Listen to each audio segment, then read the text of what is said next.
The purpose of the Global CFO Council is to provide an educational and networking forum for senior financial executives in order to share best practices, discuss current financial issues, and to learn about current topics related to the performance of their jobs. Good afternoon, Anand. How are you doing today, sir? I'm fine. Thank you, Robert. Great to Well, see you. it is my pleasure to have you on today. I'm excited. And Anand Soni is the Group CFO at AAB Tools Group.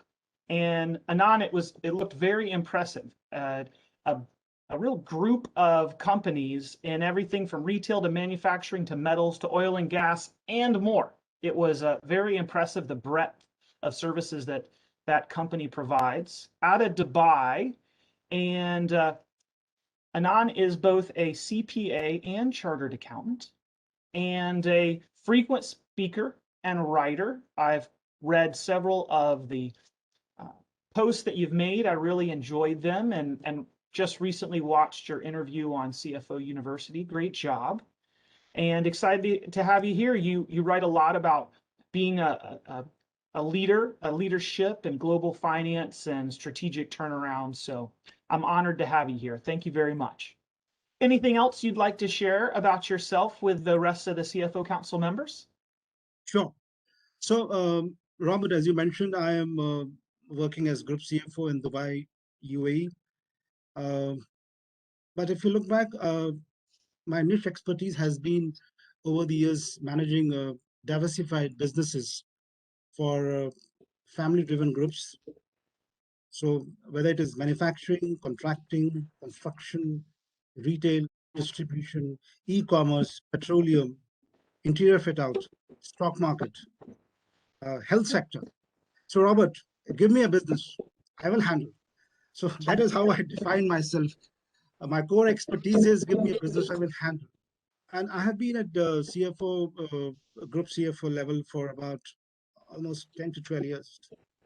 I have been in Middle East and for more than almost 22 years, 22 years.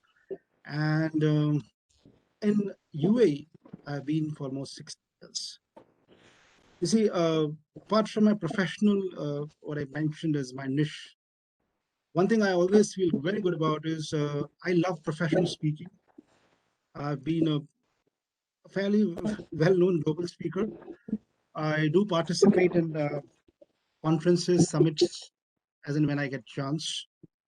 And people do ask me, Robert, interestingly, many times that public speaking is supposedly people feel shy, they feel fearful about public speaking. And why do I love it? My answer is very simple. I really de-stress myself when I get a chance to do professional speaking or a talk like this, or a panel session or a solo session.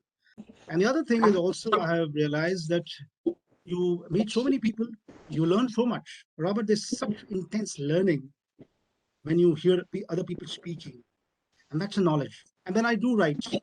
I'm a strategic writer too. I keep writing my blogs, articles at LinkedIn. And I do also engage in sometimes mentoring. Recently, our Chartered Accountant Institute invited me to have an interactive talk with the young chartered accountants to make them prepare for the future. So I did it. So this is what I am, a global group CFO handling diversified businesses. Give me a business, I'll handle. Professional speaker, strategic writer. And there you are, Robert. Happy to have more from you. Let's pull the string on writing. I know that you're an avid writer. I've read some of your articles. Anything in particular, anything recent, or do you have a particular favorite subject that you've written about recently that you'd like to share or talk about with the CFO Council members?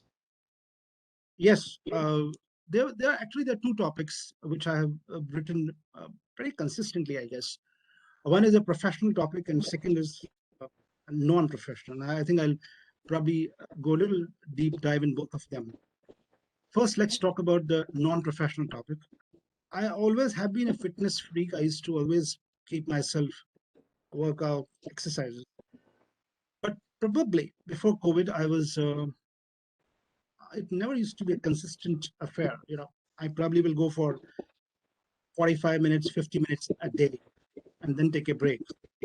But when COVID hit us, I realized that one of the very important things we all need to do is to maintain our physical fitness. And I feel happy when I look back and say, look, over the last 14 months, I haven't taken one single day break. I haven't taken a single 1 day break in my consistent workout. I go for running from 6 a.m. in the morning till 7:10, 70 minutes, and then do some stretching. Now, I'm so passionate about this. It makes me, I look forward for it every day in the morning. Look forward for it every day in the morning. And this was one topic where I wrote a lot in a couple of my blogs. And I said, look, we must do something in these times, and consistency is the key. You see, discipline, consistency. So this is one thing which I have really impressed upon, and I would suggest we must do that. There is one topic which I have consistently written. The other topic which I have written, spoken about, and at various conferences and even in podcast interviews like this, is on business CFO. Now, as you mentioned, CFO University and its founder, Steve Roswell, he had talked with me on business CFO. That was in January last year. And then we had some other people also. Now, what is this business CFO, Robert? You see, is it a different than a normal CFO? People often ask me. And my response has been that, look, the role of CFO has undergone a significant change, say, over the last 5 years. Why so? Because typically the businesses have become difficult and the traditional role of a bookish CFO no more valid. And CFO, I would imagine, before COVID also, had two broad benchmarks, so to say, to manage. One was the risk side, and the other side was the growth. Now, though these are two opposite terms, risk and the growth, but the expectations from the board and from the ownership always has been that the CFO has to navigate the growth of the business and the risk. Now, what does that exactly mean when I say growth of the business and risk? It simply means that if your business, say, is into survival stage, you take it to the next stage, which could be, growth stage. If you are in growth stage, you take it to the next stage, which is the acceleration stage, right? And if you are into acceleration stage, you take it to the next stage, which is the consolidation stage. Now, these are the various phases of a business, and a business CFO is required to get this thing done. That is one part. The other part is the risk. Now, wearing the hat of a risk, so you need to assess risks. You need to assess a risk mitigation, assessment, and measurement. Now, Robert, if you look at these two aspects, the risk and the business, taking it from one phase to another, and more so someone like me who has been handling diversified businesses, then I think the only option as a CFO, if you have to meet these two broad benchmarks, then you have to be a business CFO. Now, which means what? Which means exactly what does that mean, a business CFO?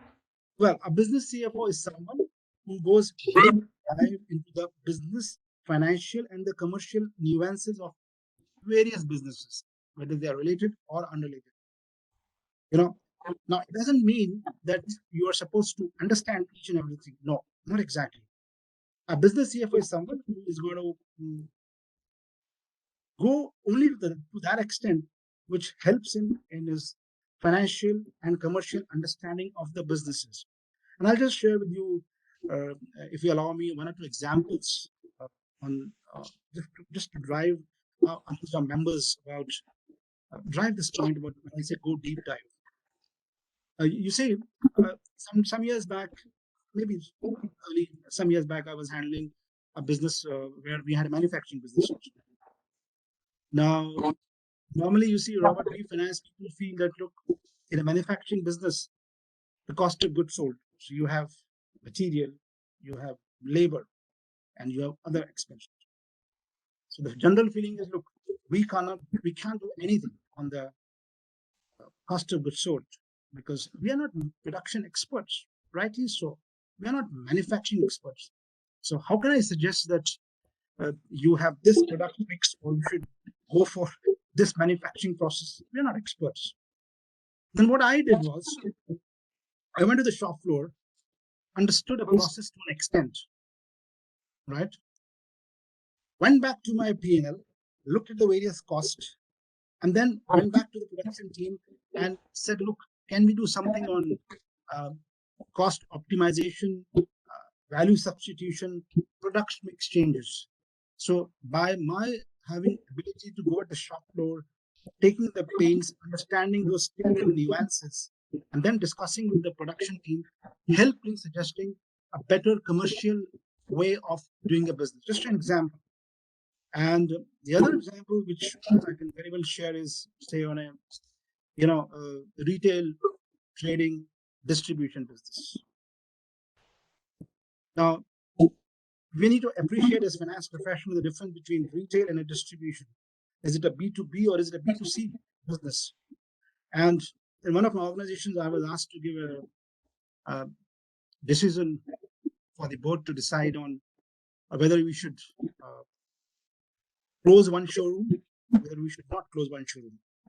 So typically, if it's a B2B business, for example, interior fit out, where you have furniture houses, in which case probably your thinking will be different. And if it is B2C, when your business to end consumers like health sector, medicines, where your end consumer is not a business house, then your decision will change. So I think these are the few aspects of business CFO, and I'm happy to go till deep dive for our audience. Yes, Robert. Anand, what about the best advice that you have ever received? Well, the best advice which I have ever received actually has been compete with yourself. And I tell you why I feel it's the best advice. Probably when this advice was given to me earlier, maybe I didn't appreciate it. But then as with experience, I realized that the only way you can progress in life, both professionally and personally also, Robert, is when you compete.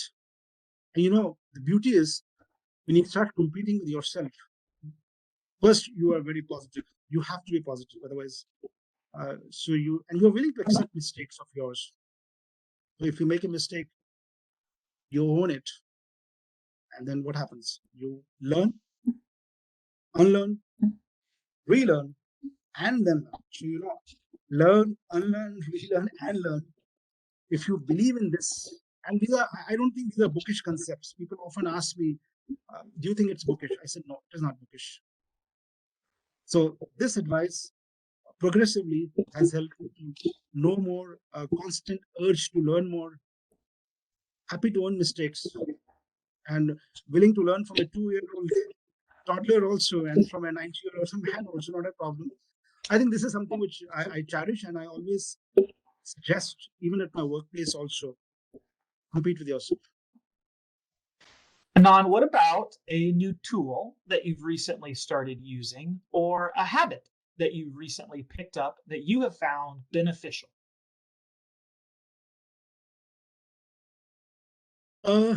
Recent tool which I did was Robert, more on the financial modeling, because as I mentioned to you, I have always handled diversified businesses, yeah, and doing a financial modeling for a diversified businesses is a challenge.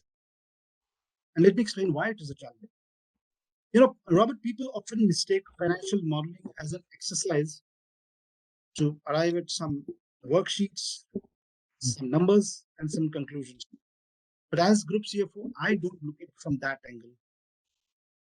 For me, financial modeling has to relate to your business.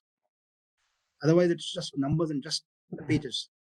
So recently, I think in the last 40 to 45 days back, I did financial modeling for the different businesses which I explained to you. And so I went deep dive, used the different financial tools. And the reason I feel it was good was that what worked, say, for retail business didn't work for construction. And the net conclusions which came from that exercise, I had to relate to business. And I did share that work and these tools at LinkedIn about, I think about the last month or before, giving a model. And then there were a couple of questions which people had asked, so I responded. So that's a tool which I think at least is relevant in the COVID times, a differentiation between financial modeling to a business for diversified businesses. I like that. I loved it. And not speaking of that, those diversified business and your current Yes. role as group CFO, what's your favorite part of your current job? Well, it's a very tricky question, but yes, I will answer. Again, COVID times, everything has changed. You see. But if one thing which I love, very challenging, but I love, it is managing the stakeholders. And again, there's a reason. As group CFO, your priorities are still different than what I mentioned initially as a business CFO managing a risk and business. Now, Robert, you are required to manage the mayhem. As simple, as blunt, whatever it looks like. You're supposed to manage the mayhem. And this financial mayhem actually is actually on a daily basis. Today's you would not be in the position to comment whether it's more a survival issue everywhere. Now put together, you have business, you have risk, you have managing mayhem, survival issues, quarter, 6 months. Now when you have this sort of scenarios and you are holding diversified businesses, then I think much more than what you know about a particular business, the most important point is how do you convince your stakeholders? And when I say stakeholders, there are two broad categories. One is your internal stakeholders, which could be your board. Okay. The other is your external stakeholders, which could be banks, lawyers, your debtors, creditors. And I mean, for me, even you are my external stakeholder, Robert, so to say. So managing this internal stakeholders and external stakeholders, I think, in my view, has gone a complete paradigm shift in the COVID times, which is the most challenging part, but very interesting.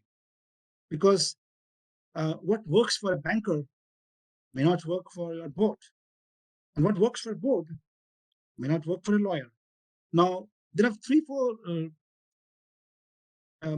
I won't say tricks, but something which which has worked for me, and I want to share with our members.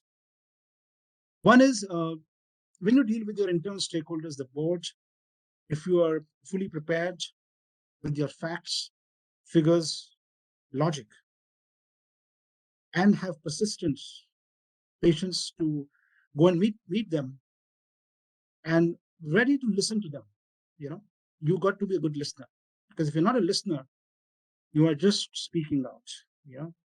As they say, God has given us 2 ears and 1 mouth, to listen more and speak less. So you've got to be, when you're managing stakeholders, you have to be more a listener, and then communicate your points with solutions. Robert, what I've seen is if you don't give solutions, then the ownership doesn't listen, the board doesn't listen. So you've got to provide them solutions. Also provide the ownership what is the worst case scenario, because in my view, paranoid succeed anytime, but more in COVID times. So long as you provide the board with your solutions, worst case scenarios, I think you can manage them well. And then, of course, you have different skills required for external stakeholders as well. Yes. I love that concept of managing the mayhem. I think that is, I feel like, the best description of my job as the CFO of lifecycle engineering I've ever heard. I'm going to steal that. And the first time I will give you credit and then I'll act like I made it up. That's a great phrase. I love that. Managing the mayhem. So true. No. And what about something personal that you wouldn't mind sharing about yourself with the rest of the CFO Council members? Well, I mean, I have I love two things: fitness, as I mentioned. I'm a professional speaker. I love those two things. I like it. But there are a few things which I've learned over a time. One which I mentioned, but there are one or two more things which I believe, and I'm pretty possessive about focusing on the end results. Now everyone is. I'm sure everyone is. But for me, it's more like at times you will find me breaking the processes, procedures to get to the end results. And I have a little belief about what is self-belief. And some people say that it is what I'm going to say now is a bookish concept, but again, just coming out, Robert, from my experience and whatever I've seen, both sides, personal and professional. So here's my take on self-belief, something which I've tried to practice in any walk of life. It is self-belief is yours, Robert, and so long as no one can take it unless you allow it to be taken by others. And I really mean each and every word of what I'm saying now. Self-belief is something to you, and so long as you don't allow it to be taken by others, no one can take it. I also like traveling, and I like to see new places. Actually, I'm coming to States in July. My son is there. He did his college there, so we haven't met. So yeah, I'm in US. God willing, if everything is fine, yeah, we should be there in first July sometime. Let's see. Where did your son go to school? What state in the US? He was with me in the school days. He went to Penn State University. Okay. And he did his industrial engineering. He cleared his engineering last year. And actually, Robert, I was supposed to come to US last year. It would attend his convocation, but then you had this COVID, so it was an online ceremony. Yeah, so from 2016 to 2020, he was in State College, Penn State. And we did come to US in 2016 to drop him there. And so I'm really looking forward for this trip, actually. Well, that's very exciting. I have a son that's just about to start college. And so it's a little exciting and scary, but it must be quite a joy. And congratulations to your family and your son for graduating a fine university with a degree in engineering. Very well done. And what is your son? Which university is your son in? It's in the state of South Carolina. The university is called Clemson, and he's getting a degree in computer engineering and computer science. Okay, excellent. I have got many friends in the US professionally. As I said, I have the Steve Roswell, the CFO University CEO, close professional friend, and there's so many. So let's see. I'm looking forward to probably meet you and all, whatever to meet. I love meeting people. Actually, I really love meeting people. I like meeting people because there's nothing more than meeting people. It's so great to know about people, to love people, and to know what people are doing. Yeah, well, when we finish the interview, I'll find the dates that you're going to be in Pennsylvania, I assume. And my company has offices in Philadelphia, so I might have to have a reason to go on a business trip and Absolutely. have lunch with you. So, well, let's pin that and let's do our last question. Question number 6. It happened so fast. Anand, what's something that we should have talked about, but we didn't? And what is your answer to that? Something I should have asked you, but I didn't.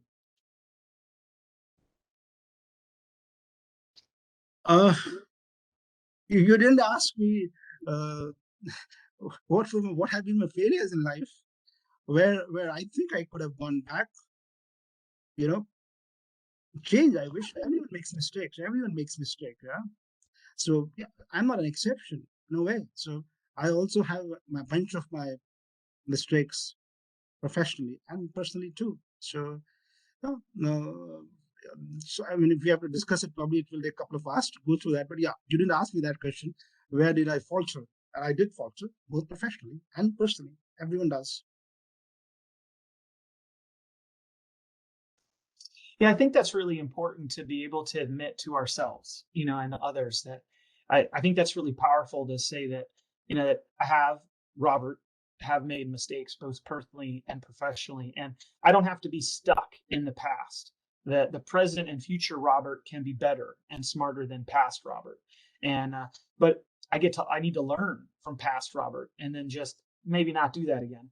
But I think that's really powerful. And Anand, and I really appreciate what you brought here. And I saw a theme around consistency and discipline, organization.